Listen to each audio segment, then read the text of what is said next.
साथियों, आजादी का ये अमृत महोत्सव सिर्फ 75 वर्षों का उत्सव मात्र नहीं है, बल्कि आजादी के हमारे नायक नायिकाओं ने आजाद भारत के लिए जो सपने देखे थे, उन सपनों को सेलिब्रेट करना, उन सपनों को परिपूर्ण करना,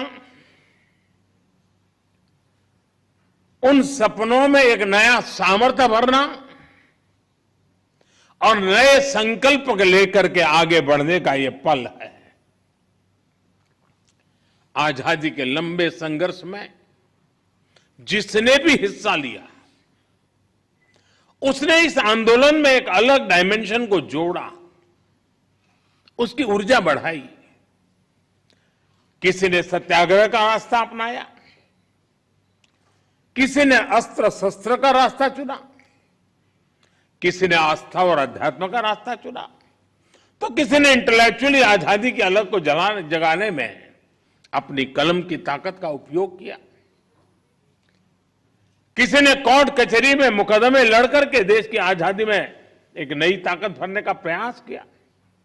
इसलिए आज जब हम आजादी के 75 वर्ष का पर्व मना रहे हैं, तो प्रत्येक देशवासी का कर्तव्य है कि वो अपने अपने स्तर पर अपना कोई विशिष्ट योगदान राष्ट्र के विकास में जरूर जोड़े।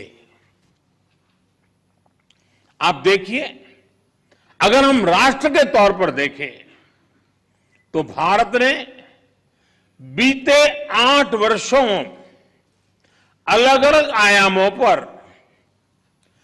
नित्य नूतन कदम उठाए हैं, नवीन काम करने का प्रयास किया है। इस दौरान देश में जो जनभागीदारी बढ़ी, उन्होंने देश के विकास को गति दी है। देश के गरीब से गरीब नागरिक को सशक्त किया है।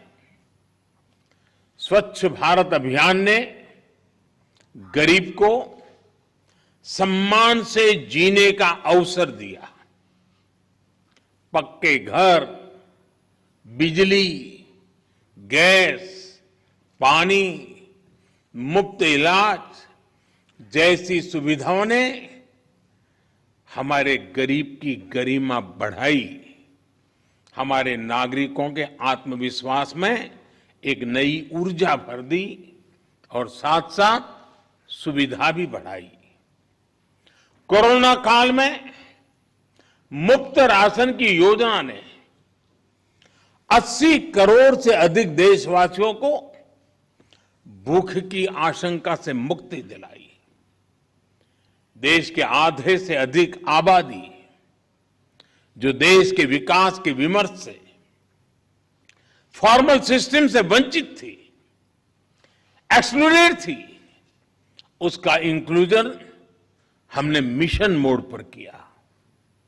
फाइनेंशियल इंक्लूजन का इतना बड़ा काम इतने कम समय में दुनिया में कहीं नहीं हुआ है।